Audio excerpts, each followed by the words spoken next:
जो काम मुझको करना चाहिए था मैं वो काम नहीं कर सका, मेरी गलती है। वो काम अगर वैसे कर रहे हैं, कोई कर रहा है, इसी पे इल्ज़ाम भी लोग लगा रहे हैं, मुसलमान ही ज़्यादा लगा रहे हैं कि भाजपा की बी टीम है। भाजपा की असल बी टीम नंबर 1 की तो समाजवादी पार्टी है। पार्लियामेंट के अंदर अगर समाजवादी पार्टी साथ न देती तो राज्यसभा में भाजपा का बहुमत कभी नहीं रहा, आज भी नहीं है। जिसका साथ तुम दे रहे हो वो सबसे बड़ा एजेंट है, भाजपा का नहीं, आरएसएस का। तो अगर तुम्हारा भाई अपने मफाद में थोड़ा बहुत कहीं से एजेंट हो भी, तुम्हारी मालूमात के मुताबिक, तो तुमको क्या बुराई है। हमारे साथ बातचीत के लिए पूर्व लोकसभा सांसद और पीपल जस्टिस पार्टी के राष्ट्रीय अध्यक्ष श्री इलियास आज़मी साहब मौजूद हैं। इलियास आज़मी साहब की किताब आई है, उत्तर प्रदेश के मुसलमानों के लिए ख़ास है ये किताब, आजमाए हुए को आजमाना बेवकूफ़ी है। इलियास आज़मी साहब, इस किताब को लिखने का इलेक्शन से पहले क्या मकसद है? आपकी इस किताब पे कोई ब्राह्मण नेता नहीं है, या तो अम्बेडकरवादी लोग हैं या समाजवादी लोग हैं, या फिर जो डॉक्टर फरीदी को प्रमुखता से आपने जगह दी है। देखिए, अब मेरी उम्र 87+ हो रही है। मैं चाहता हूँ कि मेरे जाने से पहले उत्तर प्रदेश के अवाम सही तरह से वोटिंग करें। अभी आज से एक हफ्ता पहले मेरे पास 5 मुसलमान वरिष्ठ लोग आए, जिसमें 3 समाजवादी से टिकट मांगने वाले थे, 1 कांग्रेस से और 1 और किसी पार्टी से। उन्होंने मुझसे मुसलमानों के मसाइल पर बात की। तो मैंने कहा कि हमारा अलमिया क्या है।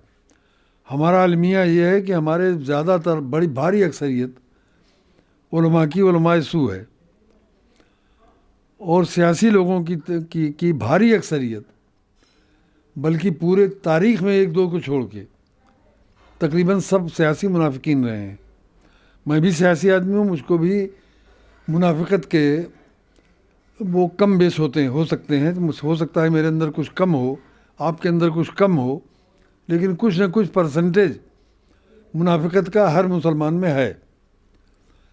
तो क्या ये नहीं हो सकता कि हम लोग फिर से कलमा पढ़ के बैठें और 1 घंटा आधा घंटा के लिए सिर्फ मुसलमान के हिस्से से सोचें? तो लोगों ने कहा क्यों नहीं हो सकता? हमने कहा चलिए, सबने कलमा पढ़ा फिर से, और युवा कि 1 घंटे के लिए सिर्फ मुसलमान बन जाए और कुछ न रहे, न समाजवादी, न कांग्रेसी, न फलाना ढिका। और 1 घंटे के बाद बतावें कि 5 साल 2012 से 17 तक अखिलेश का राज आपने देखा है, और 2017 से अब तक योगी का राज देख रहे हैं। मैंने कहा ये मानता हूँ कि योगी का राज बुरा है, मैं अखिलेश के राज को भी बुरा हमेशा कहता रहा हूँ। आप ईमानदारी के साथ बतावें कि दोनों में ज़्यादा बुरा कौन रहा। तो जो समाजवादी से टिकट मांग रहे थे, वो उन्होंने भी आधा घंटा के बाद ये कहा कि ईमानदारी की बात है कि अखिलेश का राज ज़्यादा बुरा था, मुल्क के लिए भी और मुसलमानों के लिए भी। और मैं पूरे दावे के साथ कह सकता हूँ, हाँ, अखिलेश के राज में गालियाँ सरकार से नहीं मिलती थी, योगी के राज में गालियाँ बहुत मिली, गोली बहुत कम मिली। अखिलेश के राज में गोली बहुत मिली, गाली बिल्कुल नहीं मिली। हर चीज़ के ये आरोप कैसे आप सिद्ध करेंगे? इतना संगीन आरोप लगा रहे हैं आप। ज़मीन पर उतरा है भाई। किताब में भी कई जगह आपने लिखा है कि जो लोग थाना घेरे हुए थे उनको पानी की बौछार से भगाया जा सकता था, लेकिन उनको गोलियों की बौछार से भगाया गया। मुझसे किसी और ने नहीं, समाजवादी पार्टी का जो वहाँ का लोकल विधायक था उसने कहा। मैंने कहा थाना तो हर वक्त कहीं कहीं घिरा रहता है पूरे यूपी में, सीधे गोली चलाने की क्या ज़रूरत थी? तो उसने कहा नहीं, कुछ गमले वमले भी तोड़े थे। मैंने कहा गमला तो रास्ता चलते भी ठोकर से भी टूट जाता है, चलो मान लिया मैंने कि 2-4 गमले तोड़े थे। ये एसपी और डीएम के आने के बाद गोली कैसे चली? तो उसने मुझसे बताया कि डीएम एसपी के आने के बाद फ़ोन पर हुक्मरां ख़ानदान, शाही ख़ानदान के किसी फ़र्द से बात की उन लोगों ने, और उन लोगों ने कहा कि हटाओ, मारो सालों, हटाओ सालों को। फिर उन्होंने सीधे गोली चला दी। ये एक सच्चाई है। मैंने 11 आदमी के मरने की बात लिखी है। वो मुझसे भाई अजीत सिंह ने बताया था कि जिस दिन शिवपाल ने जाके 55 लाख रुपए दिया 6 आदमियों को, उसी दिन मैं भी गया था वहाँ। 5 आदमी प्राइवेट नर्सिंग होम में मरे थे, उनको नहीं दिया, यानी कुल 11 मरे थे। मैं उसकी तस्दीक नहीं कर सका, लेकिन भाई अजीत सिंह को मैं सच्चा आदमी समझता था, बावजूद कि उनके हर काम से मैं सहमत नहीं था। चौधरी चरण सिंह के ज़्यादातर कामों से मैं सहमत रहा हूँ। तो आप ये आरोप लगा रहे हैं कि अखिलेश यादव सीधे सीधे मुसलमानों को गोलियों से भुनवाते थे। मैंने एक जगह की बात की है। मैं मुजफ्फरनगर से ज़्यादा बड़ा कांड मसूरी के मानता हूँ।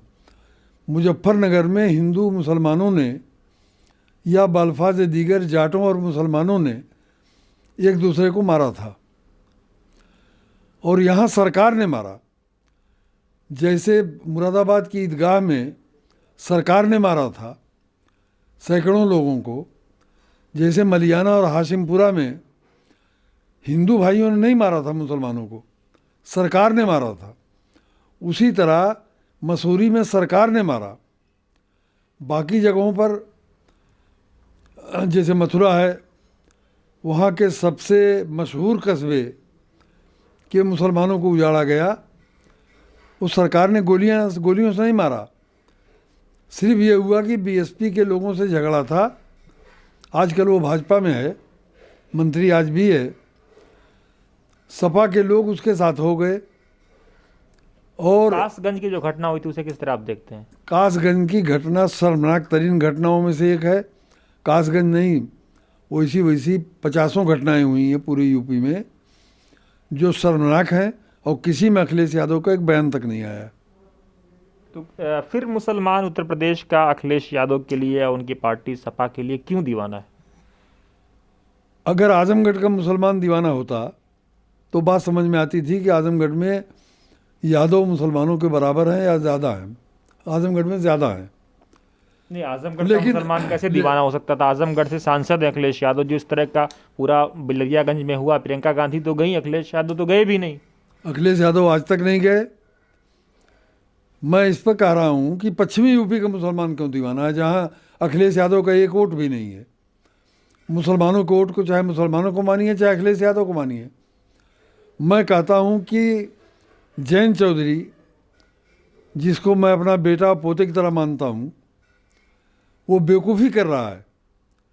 मुसलमानों को डायरेक्ट उसको मिल रहा है, लेकिन वो वोट देंगे मुसलमान, और जैन पर एहसान होगा अखिलेश का। अखिलेश का अपना वोट एक भी नहीं है।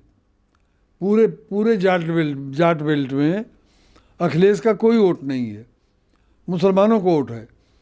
और अगर उन जगहों का मुसलमान भाजपा को हराने के नाम पर अखिलेश के साथ नज़र आ रहा है तो कुछ बात समझ में भी आती है। पश्चिमी यूपी का मुसलमान क्या समझ के अखिलेश का साथ दे रहा है? कौन? तो आजमगढ़ के मुसलमानों ने क्या समझ के अखिलेश का साथ दिया, जबकि आप खुद आजमगढ़ से आते हैं?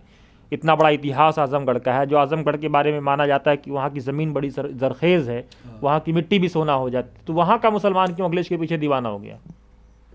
देखिए, अखिलेश ने मुझको अजीज़ कुरैशी साहब के थ्रू बुलवाया था और मुझसे ये कहा कि चचा, लखीमपुर का मुसलमान, मेरी इत्तला है कि बिल्कुल असमंजस में था, पता फैसला नहीं कर पा रहा था, आपकी वजह से पूरा वोट मिल गया। तो मैंने कहा कि मैंने सिर्फ एक जगह आपके एलआई कांग्रेस का सपोर्ट किया था, उसकी वजह कुछ और थी। कहा बस वो एक जगह आप खुले, बस पूरे ज़िले का मुसलमान मिल गया। तो मुझसे कहा कि आप आजमगढ़ में आप मदद कर दीजिए। तो मैंने कहा आजमगढ़ में 12 दिन बाकी है, मैं सुबह निकल जाता हूँ, मैं आजमगढ़ में मदद करूँगा, लेकिन भाई मुसलमान तो मैं भी हूँ, कुछ न कुछ बेवकूफ़ी, तो जब पूरी कौम बेवकूफ़ी करती है तो कुछ न कुछ उसका सुन लीजिए, कुछ न कुछ जुज़ मेरे अंदर भी है। मेरे अंदर भी जज्बा हो गया था कि भाजपा को आजमगढ़ में न जीतने दिया जाए। नहीं, आप तो इस बात को मानते हैं, आपने इस किताब में इस बात को साबित करने का भी प्रयास किया है कि आरएसएस से ज़्यादा बड़ा दुश्मन मुसलमानों का कोई पिछले 20 सालों में हुआ है तो समाजवादी या अखिलेश या मुलायम सिंह यादव रहे हैं। हाँ, मुलायम सिंह यादव रहे हैं। और अखिलेश का 5 साल का जो राज था, तो फिर आपने अखिलेश को सपोर्ट कैसे कर दिया? मैंने अखिलेश का सपोर्ट 4 जगह पे किया था और 5 जगह बीएसपी की किया था। एक जगह मैं पहुंच नहीं पाया था और बीएसपी 4 सीटें जीती, अखिलेश 5 सीट जीते, 1 सीट बीजेपी जीती। बीजेपी भी 1200 वोट से जीती। उस जगह पर मैंने बीएसपी को सपोर्ट किया था। बीएसपी से ही बीजेपी 1200 तो ये गलती आपने क्यों की आदमी साहब? आप तो जीनियस पॉलिटिशियन माने जाते हैं ना, आज़ादी और गुलामी दोनों को देख चुके हैं आप। रहा था, मैं ये भी मानता हूँ कि मजबूर सरकार हमेशा आवाम के लिए अच्छी होती है, मजबूत सरकार अच्छी नहीं होती।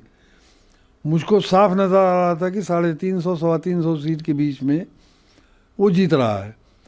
मुसलमानों के 20% वोट अखिलेश को दे दीजिए तो 28% गैर यादव बैकवर्ड, उसी मुसलमानों के वोट की वजह से वो समझ के कि कहीं अखिलेश फिर ना मुख्यमंत्री हो जाए, वो पूरा का पूरा भाजपा को चला जाएगा। अब 28% में जितना वोट बटेगा उतना 20% में भी बटेगा। तो जमहूरी निज़ाम में 20 से 28, 28 से 20 कभी जीत नहीं सकता। तो मैं जो मेरे जोड़ने में 350 से 350 सीट भाजपा जीत रही थी, तो मैंने सोचा कि थोड़ा सा बहुमत कम हो जाए आजमगढ़ में। उस पर आखिरी सवाल आदमी साहब ये बताएं कि यूपी के मुसलमानों को अब क्या करना चाहिए? सपा, बसपा, कांग्रेस, भाजपा, चौथा कोई विकल्प है नहीं? ओवैसी साहब खुल करके आए हैं, तो क्या लगता है आपको कि 2000, एक तो सवाल ओवैसी साहब पे भी उठ रहा है कि 2014 के बाद ही वो क्यों देशव्यापी पार्टी बन रहे हैं, 2014 से पहले क्यों नहीं बने थे? देखिए, उन पे बीजेपी का बी टीम होने का भी आरोप लग रहा है।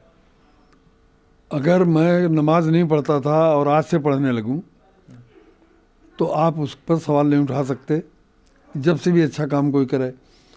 मैं ये मानता हूँ कि पूरे मुल्क में मुसलमान सबसे बड़ी इकाई हैं और उत्तर प्रदेश में तो क्लियर सबसे बड़ी इकाई है। सबसे बड़ी इकाई को लीड करना चाहिए। ये बात शर्मनाक है कि 20% आबादी 7% 8% आबादी के पीछे चले। यही गलती कांग्रेस के ज़माने में, कांग्रेस एक ब्राह्मण पार्टी थी, उसके ज़माने में 8% के पीछे मुसलमान चला। तो आप ओवैसी साहब को सपोर्ट कर रहे हैं इनडायरेक्टली? मैं ओवैसी साहब, जो काम मुझको करना चाहिए था मैं वो काम नहीं कर सका, मेरी गलती है। वो काम अगर ओवैसी कर रहे हैं, कोई कर रहा है, ओवैसी पे इल्ज़ाम भी लोग लगा रहे हैं, मुसलमान ही ज़्यादा लगा रहे हैं कि भाजपा की बी टीम है। लेकिन भाजपा की असल बी टीम नंबर 1 की तो समाजवादी पार्टी है। ओवैसी ने कभी पार्लियामेंट के अंदर भाजपा का साथ नहीं दिया है।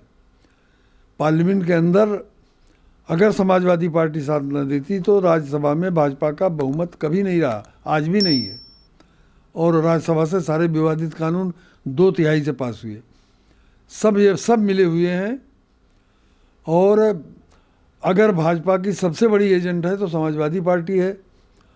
दूसरी अपोजिशन पार्टियां भी एजेंट हैं। हो सकता है कि कहीं ना कहीं भाजपा का फ़ायदा हो रहा हो उससे लड़ने से, ओवैसी के लड़ने से, तो भाजपा कहीं ना कहीं ओवैसी को फ़ायदा पहुंचा रही है। लेकिन इसमें बुराई क्या है? जिसका साथ तुम दे रहे हो वो सबसे बड़ा एजेंट है, भाजपा का नहीं, आरएसएस का। तो अगर तुम्हारा भाई अपने मफाद में थोड़ा बहुत कहीं से एजेंट हो भी तुम्हारी मालूमात के मुताबिक, तो तुमको क्या बुराई है? तुम क्यों चिल्ला रहे हो?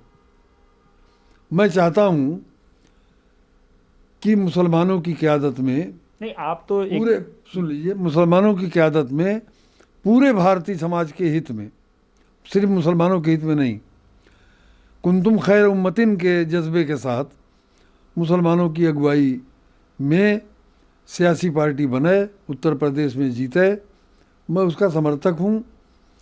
जो काम मैं नहीं कर सका वो काम कोई और कर दे तो मैं उसका विरोध क्यों करूँ? लेकिन लोग ये तो कह रहे हैं ना कि उनके लड़ने से बीजेपी को सपोर्ट मिलता है, हिंदुत्ववादी फोर्सेस को सपोर्ट मिलता है। अच्छा, तो 2017 में तो पूरे यूपी में 2 लाख वोट उसको मिला था। कैसे 350 सीट जीत गई? और ऐसे नहीं जीती। मैं 2 महीना पहले से कह रहा था कि 350 350 के बीच में जीतेगी। मेरे हिसाब से 10 सीट कम हो गई आजमगढ़ की वजह से।